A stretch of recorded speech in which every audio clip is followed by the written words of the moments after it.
Greetings and peace to you all. This is Umi. Thank you guys for joining me for this video. This is the Worthy Woman, Worthy Womb recap. So if you missed it, unfortunately, it's not a group session this way, and you're not able to get the direct insight and wisdom from the mouths of the women that were featured on the call. But if you just want to gain a little bit of information here, I'm doing this recap video because I know some women just couldn't make it. Maybe you had to work or other reasons. And I just wanted to share it for the general public as well. So I do know that men and women are tuning in. However, that's not going to limit my expression and communication to the women who are tuning in regarding your womb wellness, your feminine wellness, elevating the feminine principle, bringing about balance within ourselves pertaining to our masculine and feminine. So I'm excited about this whole work that we keep hearing about, the divine feminine coming back on the planet as this force to bring, much needed change and balance. But we as women, as the embodiment of the divine feminine principle on the earth, we need to know what we need to be doing, what's required. How do I heal my body and bring myself into alignment? How do I heal my mind? How do I tap into my creative center as a feminine representation? So a lot of questions can come up. I'm just going to jump right into the presentation that I had available. I'm sharing with you all now. If you tuned into this session, again, it's obviously a much different experience because you're able to ask questions and listen to other women share their experiences. So again, this is a discussion centered in feminine well-being. Womb remedies. Womb remedies can be very much associated with common problems that women have as far as vaginal issues, whether it's cysts, ovarian cancers, yeast infections, STDs, very problematic menstrual cycles, and the list goes on as far as feminine issues. And then on top of that, the spiritual component to these issues that many women encounter. It's not just about putting a Band-Aid on it or just rectifying the symptoms, but actually going to the root of what is causing this issue. Why have I been suffering with, problems with my womb or my vagina for so long and I don't know how to deal with it, or I go to my doctor, they don't know what it is. It could very much and is likely associated with an emotional or spiritual issue that needs to be resolved within your being. So these types of remedies are holistic. They're not just about take this herb, pop this supplement, do this. It's definitely about your mental and emotional awareness and how it is that you're moving through certain experiences you've had to bring about that type of healing and to really activate those remedies in your life. And we also discussed emotional rejuvenation. This is a big part of our femininity, is making sure we have sound and healthy emotions, a healthy emotional body. So we're able to show up for our family units. So we're able to support ourselves. We're able to be nurturing and caring and also be the warrior goddess, the feminine stronghold in situations. But you need emotional soundness and also emotional rejuvenation in order to really tap into that. So Sistah Vic, who was on this call, as well as a beautiful woman named Dr. Wanda Giles was on the call, which was a surprise to me. She spoke about how healing is a process and a journey back to vibrant health. It was a long time in the making, and therefore the healing can take some time and require patience to process emotional things to do with that womb healing. So the womb, again, and I'm getting sidetracked. Let's stick to the presentation. So give thanks for those of you who joined. You are here and worthy of the love, knowledge, and healing stories presented today. So although this was the other night, for those of you tuning in and watching, you are here and worthy of the love, knowledge, and the healing stories presented. Be mindful. Although the information and content I'm sharing is coming from the experience and expertise of the women who are tuning in on the call, they're not here on the call now to share their expertise, but just in any video or any content that you're watching about health and wellness, always do your research. No one's intending to diagnose or treat you of an illness or disease. So consult with a professional practitioner or doctor. Please share. I honor your womb space. For those of you who are comfortable sharing in the comments or sending me an email like, Umi, I got this going on, or, I'm coming out of this relationship. And sometimes we're apprehensive about sharing. And the problem with not sharing is that we can suffer in silence, or we think we're the only one dealing with this problem, or we're too embarrassed or ashamed to reach out for help or to say, hey, I'm dealing with this. Like, what did you do? How did this help you? Or point me in the right direction. So sharing is caring. It's very important. and celebrate women like you are coming together to support each other, heal together, and most importantly, to honor their divine feminine self.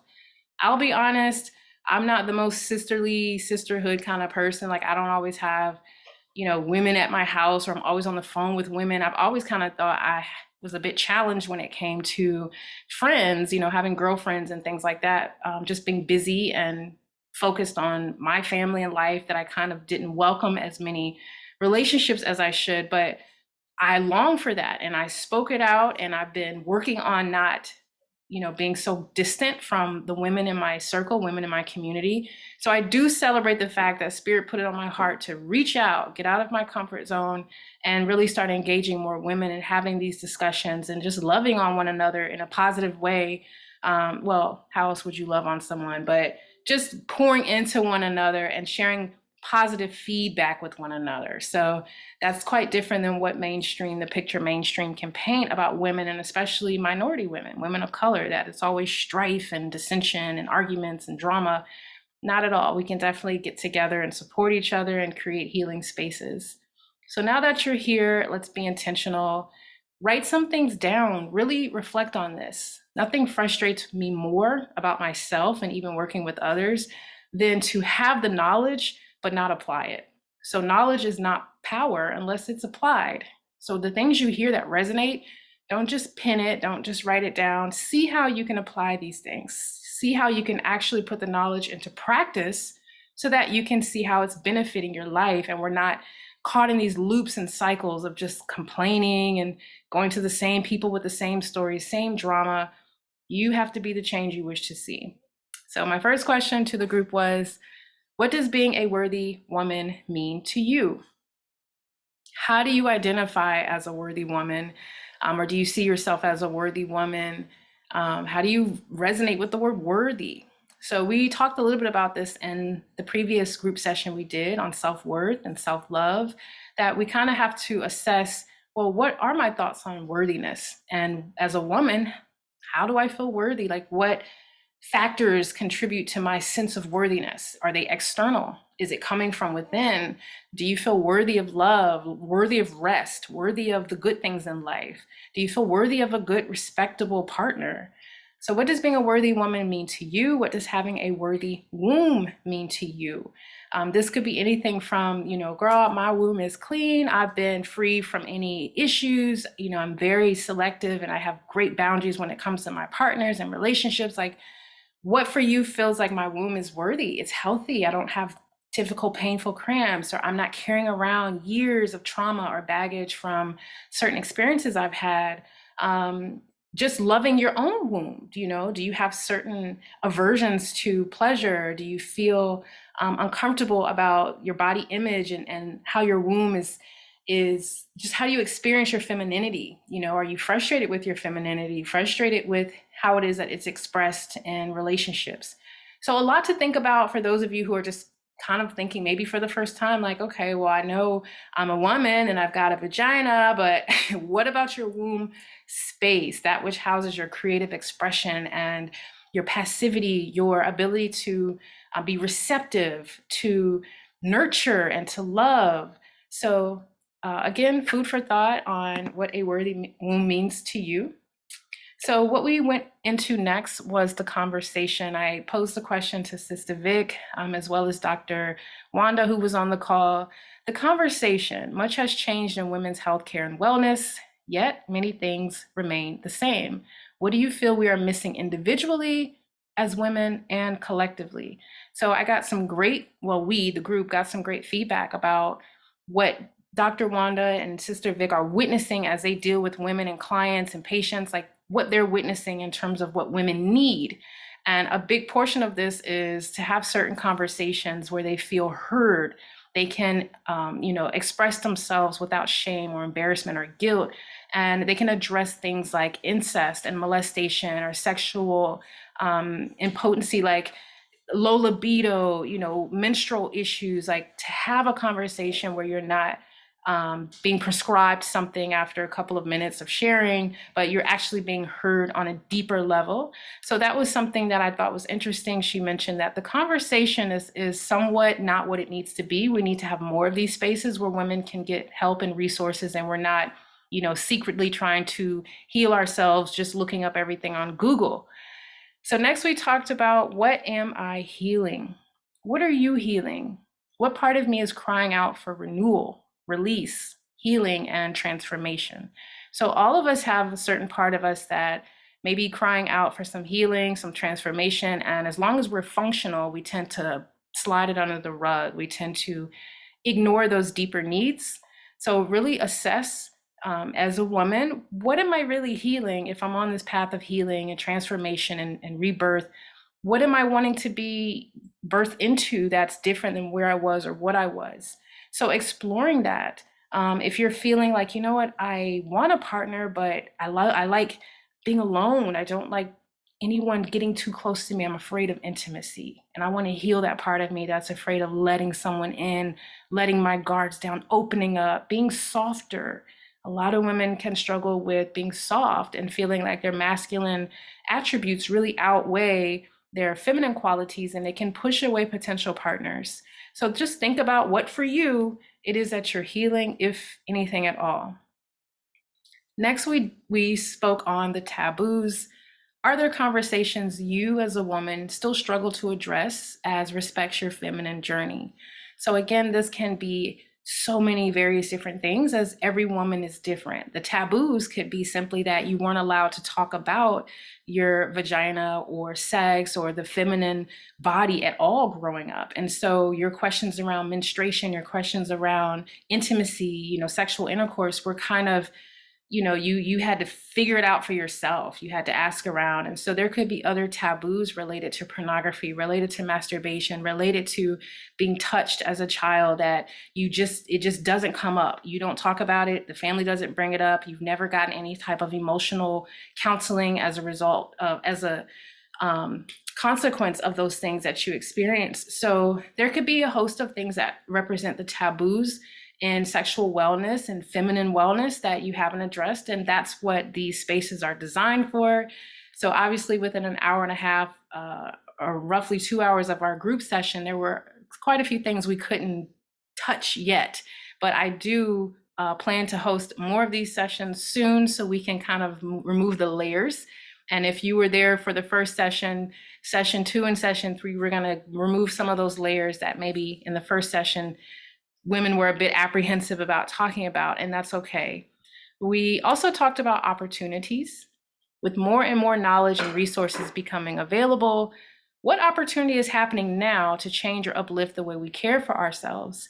So we are living in the information age. Women have far more access to tools and resources. And, once yoni steaming and all of these things made it to the West, for those of you who are not familiar with yoni steaming, it's just sitting your little butt on a pot and letting the steam heal and work its magic on your vaginal area. And it's a safe in a certain way you need to do it. So don't go boil water and sit on anything. Sis, please. So for those of you who are not familiar, it's all these types of new modalities to healing that we're discovering to do with, hair care, skin care, womb care, mental health. There's free podcasts. I know I listen to like Therapy for Black Girls, and I listen to certain podcasts that inspire and uplift me. So these are some of the opportunities and resources that women today have access to, can take advantage of. Even forums and group sessions like this are becoming more accessible, and of course the literature. So there are many opportunities that can uplift and change the way we care for ourselves. You have to seek these opportunities out for yourself. Don't be afraid. Do what you need to do for you. Don't be afraid to invest in yourself. This is another thing that we talked about in the self-worth, self-love forum group session, is that you cannot be afraid to invest in your wellness. And as a woman, it could be quite an investment, but your poor health is going to cost a lot more in the long run. Poor mental health, poor physical hygiene. These things catch up to us and cost far more than the monetary investment or the time or energy investment that we make for our wellness.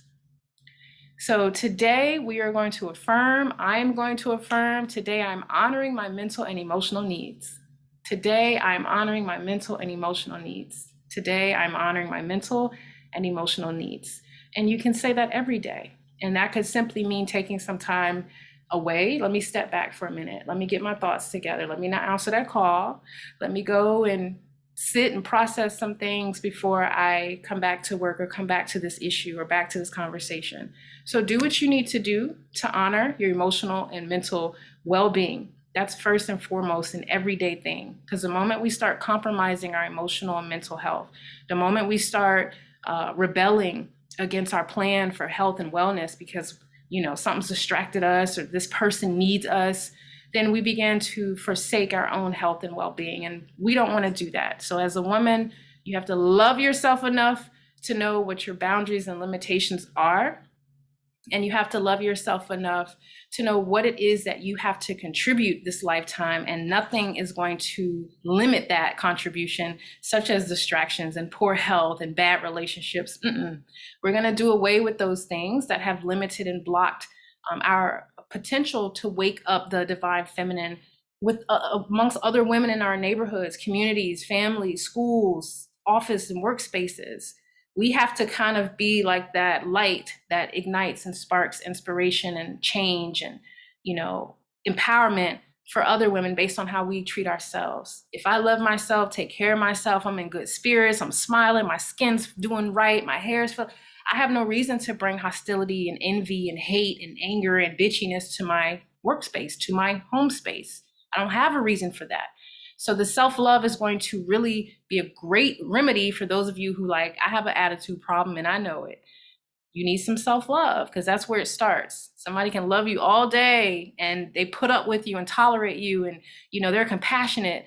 And if your self-love is not there, no matter what others are giving you, you can still come across as unappreciative, ungrateful, hateful, bitter. So we got to work on self. Self-love is self-respect. It is the act of getting to know thyself. It is seeing our capacity to heal while healing others in the process. Self-love is, you write down what self-love is for you. Self-love, for me, the whole part about self-love is self-respect. I had to learn that. I had to learn what self-respect meant and not compromising myself, my feminine power. So many times I'm just handing it over, not even realizing this is my power, not respecting myself with the foods I was consuming or the people I was hanging around or the things I was doing. That's not self-love. So getting to learn these qualities of self-love will radically change your life. Implementing herbs for feminine wellness. We talked a little bit about this. There's a long, long list of herbs and how they can be used.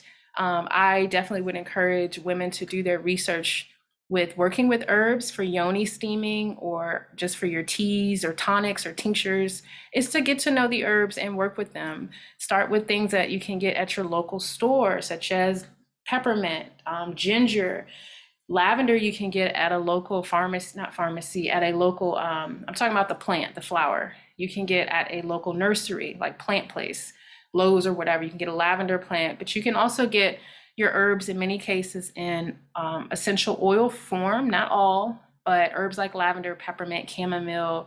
And there was a list that Sister Vic had. She had a lot of herbs she mentioned for different things, like for menstrual cramps, dong kai and black cohosh, or red clover for menstruation. Peppermint's great for women for menstruation, for yeast and fungal infections, golden seal and lavender. So she was naming off things that women can explore and research to add as a part of their wellness remedy. Take time to discover what works for you. In the information age, on the internet, there's so many videos that women have shared about what they do for their wellness routines and their morning routine and what I eat in a day and how I wash my whatever. And so we can jump on these bandwagons and start exploring things. And it's important that you know your body. That's why self-love is about getting to know thyself, because you know your body, you know what you like, you know what works for you. Maybe consuming a bunch of yogurt isn't going to do what for your body, what it did for Sarah, what it did for, Kiki. You have to get to know your body. And sometimes this is obviously going to be through trial and error, but don't jump on every trend, fad, and happening. Keep it simple. Start with simple and basic herbs and remedies. Consult with holistic practitioners. I reach out to women and sisters that I've known who know something about something, and I'm confident with the information I'm getting back. So, sometimes it's good to, hit your sister up or so-and-so or whatever, but the women who are seasoned in this, they live this, they do this, they're healers, they're practitioners, they talk to women all the time. I don't feel embarrassed about asking certain questions because I know that they're, adept at what they do and are mature enough to help me work through whatever I have going on, emotional, physical, whatever. Some other points we brought up is, let's talk womb health. Are the issues I'm having with my womb somehow spiritual in nature? Again, something to think about. Of course, it's spiritual in nature, meaning it's coming from a source other than just a physical interaction. So, even having bad sexual experiences is spiritual in nature, because your reason for seeking out this person or attracting this person or engaging in that sexual experience, knowing maybe you didn't want it or you didn't have a proper boundaries, baby, it's all gonna go back to the spiritual. So we can't point fingers and blame our wellness solely on just external factors. We have to take accountability and assess, what is my spirit like? What is my heart like? My attitude, my resources, my energy. Yes, I offer a share coaching session, but assessing all those 5 key things. How do relationships influence the wellness of our womb space? And how do we begin healing past negative experiences? Relationships have a huge bearing on the womb wellness and just your overall wellness as a woman. Your relationships, whether it's the relationship you have with your mother, father, children, lover, we house within ourselves, around that sacral area below the belly button, where the womb space, reproductive organs are, we house a lot of energy there, because oftentimes as women, we're creating from this womb space, whether many of you know that or not. Your desire to beautify your home or to beautify yourself or to be creative or make things or do that, creativity to create is coming from the womb. By nature, your womb is a creative station. It's where babies are made. So in addition to creating life, we create a lot more to include healthy and harmonious relationships. But that womb space has to be in alignment, has to be clean, has to be whole before we attempt to try to have these balanced and amazing relationships. And I've had to learn this, really the hard way, thinking that, I can heal as I go. And certainly we can heal through life as we live and go through experiences. But I think when we focus and make our womb wellness a focus and our attention is placed here, and we're really attempting to clear and reconcile and bring about balance in our feminine energy, it's a whole nother type of inner work. This isn't just something we're passively doing as we're aging. This is something that you're intentionally taking the time to heal. So yes, we can absolutely heal past negative experiences. This takes some time. And again, there's different ways of doing it, depending on what that past experience was for you. Did it lead to some type of post-traumatic stress disorder? Do you need more therapy and counseling? Some people go as far as to want to do past life regression and hypnotherapy to let go and heal from something that is so potent, which is our sexual encounters and our relationships. They have a huge effect on our sense of wellness, and those failed relationships and those past sexual experiences that brought about shame and guilt, the ones that brought about, humiliation or bitterness, or the ones that were so amazing, but somehow you couldn't hold on to that relationship and you feel you weren't worthy to keep that relationship, or you weren't deserving. So this type of awareness, assessment, and healing is a part of our really stepping into our feminine power, and also really being able to create a better life for ourselves, a life in our careers and finances, a life in our love life, a life as a mother, if you're a woman who has children, or you're an auntie, maybe you don't have children, but you're a nurturer, you take care of the family, you're the provider, or you're the one nieces and nephews come to. So very interesting topic on partnerships, relationships we'll explore in the next session. But my mama told me, are there practices we need to let go of? My mama told me after I had my baby, I sprinkle baby powder all over my baby after a bath and wrap him up all nice and cute. And that's what I did. Little did I know that Johnson & Johnson would go on to have, countless lawsuits related to baby powder and cancer. So we do what our parents or do what our mother has introduced or shared with us, regardless of how wrong that thing may be. Okay, I had an interruption at the door, so I don't even remember what I was saying. But at any rate, things our mothers have told us that we need to let go of. Just think about that. What are you still holding on to that has not served you or helped you? These types of remedies that we need to evolve past in order to have best practices when it comes to our feminine wellness. Okay, so we are looking at spiritual need and why this is another major component to our health and well-being.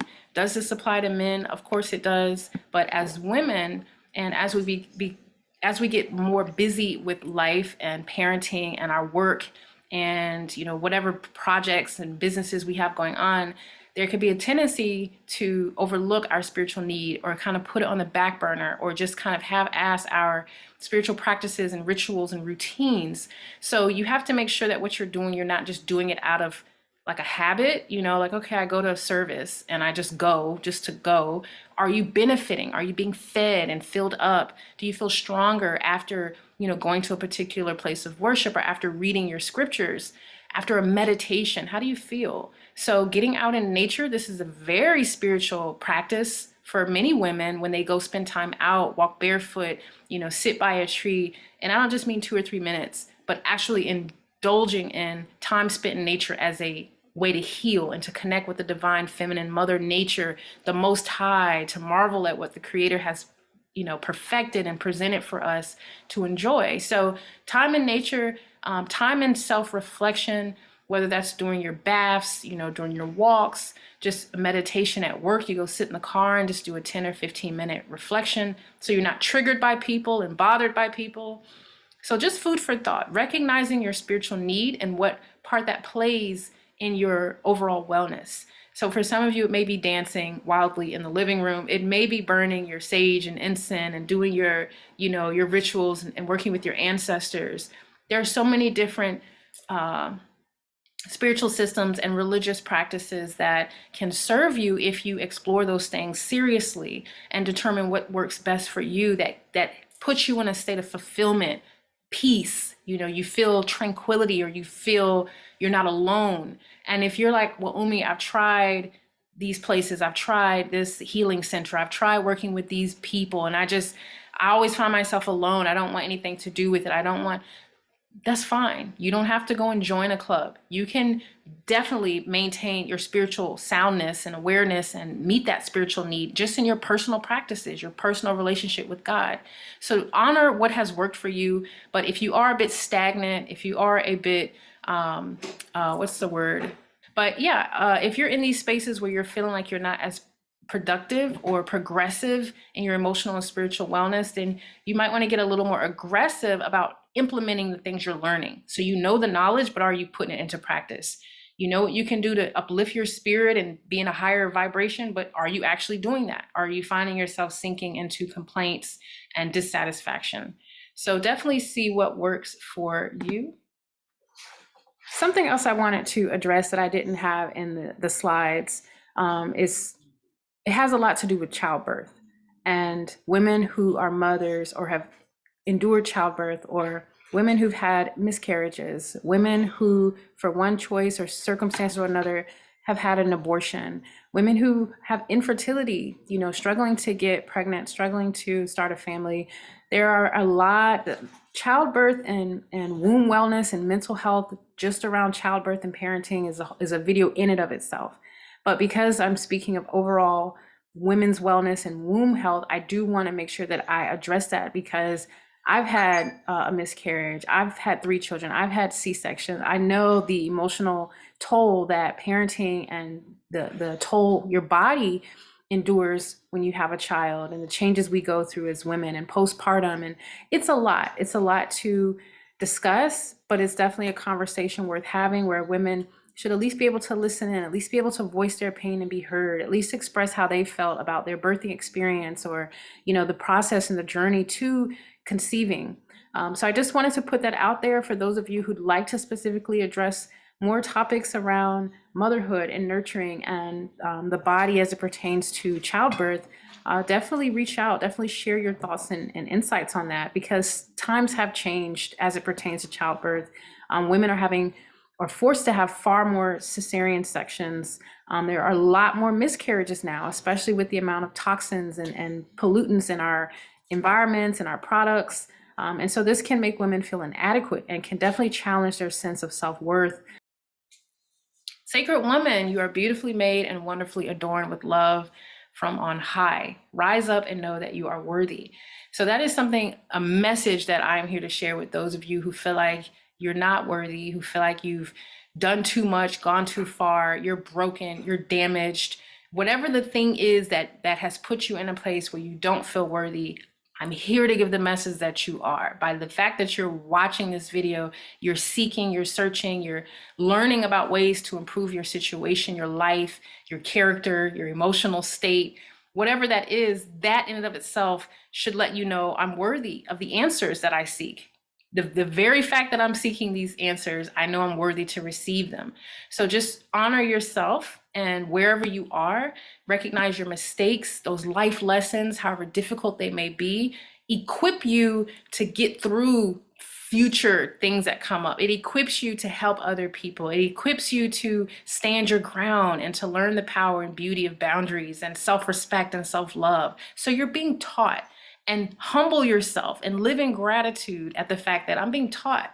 I know I've made some mistakes. They were my choices, my mistakes. Or I know that I've been wounded or hurt or been in bad situations with others, but I no longer fault them and carry the burden of not forgiving. I'm ready to move on and step into my power. I'm ready to let that go. So whatever steps you need to take to let that go, honor that. It could definitely be weeks or months or several years of a process of letting go, but honor that. So your attitude, take a long look at the woman staring back at you in the mirror. Who is she? How can you change your attitude toward her? If that attitude is one of disgust or frustration or self-hate or boredom, or you're just like, I don't even know how I feel about this woman staring back at me, really check in with your attitude, your outlook on not just yourself, your outlook on life, your outlook on love. If everything seems to be bleak or pessimistic or of doubt, then that's when you need to revisit self-love. Revisit self-love. Watch the video I did on self-worth and self-love, and that will radically change your attitude. Action. You've heard your body, your heart, and your mind. Now it's time to honor that voice and take action toward your highest potential. So the action portion of this is so that we're not just bystanders. We're not just hearing information, not applying it. You heard me mention, yoni steam, but you may not take steps to learn more about it or to see how you can start doing certain rituals for your womb health.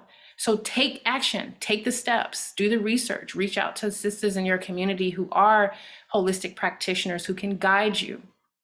Alignment. So in our natural state, we are nature, we are nurture. Know thyself and remember what it is to live in alignment. So it's only when we lose sight of who we are that we're not living in alignment. We lose our capacity to nurture and we're far removed from nature. Bringing us into alignment as women, nurture is natural. And I mean not to just nurture a baby, but to nurture a plant, to nurture a business, to nurture your man, to nurture yourself, to nurture your space. That's a part of our natural ability when we're in alignment. Nature and nurture. And also to know thyself is going back to the beginning. It's foundational. In order for us to build and to grow and to do these things, we have to know, what am I building? What am I trying to grow? So in knowing thyself, it helps us to explore our inner workings, our challenges, our strengths, our weaknesses, our beauty, even the ugly parts to us that we learn to embrace and to refine and to even beautify that. So there are many opportunities for bringing ourselves into alignment with nature, bringing ourselves into alignment with the divine feminine, being more intuitive, listening to those messages, healing ourselves. It's all accessible. We just have to tap into that. And it starts with these conversations. It starts with creating the time and space and setting aside the energy to invest in your own well-being, your own wellness. Okay, so wellness resources. I did share wellness resources with those who were on the call, as well as for you all, if you're interested in things like Yoni, again, I think I've said it earlier, what yoni references to the feminine principle, the vagina, the womb space. You can learn more about remedies and modalities for healing that from a list of books that are mentioned here. One of the books that I personally am engaged in right now fully is Heal Thyself by Queen Afua. This book came out years ago, but I revisit this because I'm myself embarking on fasting and detoxing as a way of life, not just something I do sporadically or, on some 888 gateway opening, but literally throughout the week, you can find opportunities to fast or detox a couple times a month, seeking those opportunities so that the body is healed and cleansed and purged of toxicity. And when you do a detox, when you do a fast, you're not only releasing the physical waste and toxicity, but the spiritual and the mental. Everything starts to get more clear for you. Decisions become easier. Your awareness is a little sharper because you're ridding the body of those distracting toxins and bacteria that fog the brain and confuse the heart space and leave our bodies out of balance and out of alignment. So I'm gonna leave these resources here, and we're gonna take a look at staying connected and why that's so important for many of you to continue to grow and to continue to feel like you're not alone. Is staying connected. Connect with women in your, again, community. This could be an online community. This can be your neighborhood community.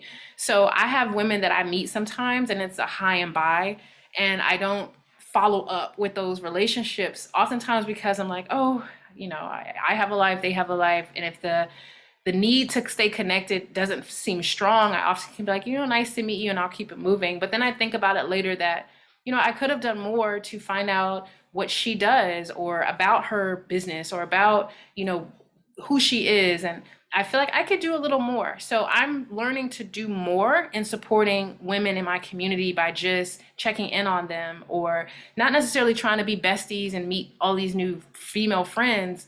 But in all honesty, there are women in my community who are doing great things, who are doing things for, growing food, who are doing things for women's health symposiums. And when you connect with women who are doing things that are sharpening you, that you can, ask questions and they can ask you questions, that's a good, healthy community of women that is being put together. So just honor that. If there are women in your life who aren't doing anything, who are always complaining about their boyfriends or husbands, who are always in a state of like lack and brokenness and just triflingness, like, sis, get your life together. But you can't keep company like that. You have to know that you love and respect the homegirl that you grew up with enough to say, do you get yourself in alignment? This is what I'm doing in my life. And I can't rock with you no more. I can't answer the phone no more if this is all you're coming with. So the staying connected part is with the women that are here to support you and encourage you. And if you're that for someone else, continue to be that, but just try not to get sucked into their distractions and their drama to the point where you find your life is starting to mirror theirs. You want to be a source of inspiration and encouragement if you yourself are doing the work on you. So thank you guys for, tuning into this video. I'm going to definitely host another women's wellness forum where we can have a group discussion on a lot of different subjects, but inspire each other. You can just sit in and just listen if you're someone who's a bit more private and introverted, but you still need the information. You can join in and listen, and I'll post when that next event is. If you'd like to reach out to Sistah Vic, she is at bodyandsouls@hotmail. Of course, you guys know you can reach out to me if you have video ideas pertaining to worthy woman, worthy womb, specific subjects you'd like to address. If you are a man tuning in, thank you for watching. I hope that you're able to share some insights with your girlfriend, wife, niece, daughter, and just encourage them to have, healthy, wholesome outlook on themselves as women, their femininity, and just, overall wellness. So thank you guys again for tuning in. And until next time, peace.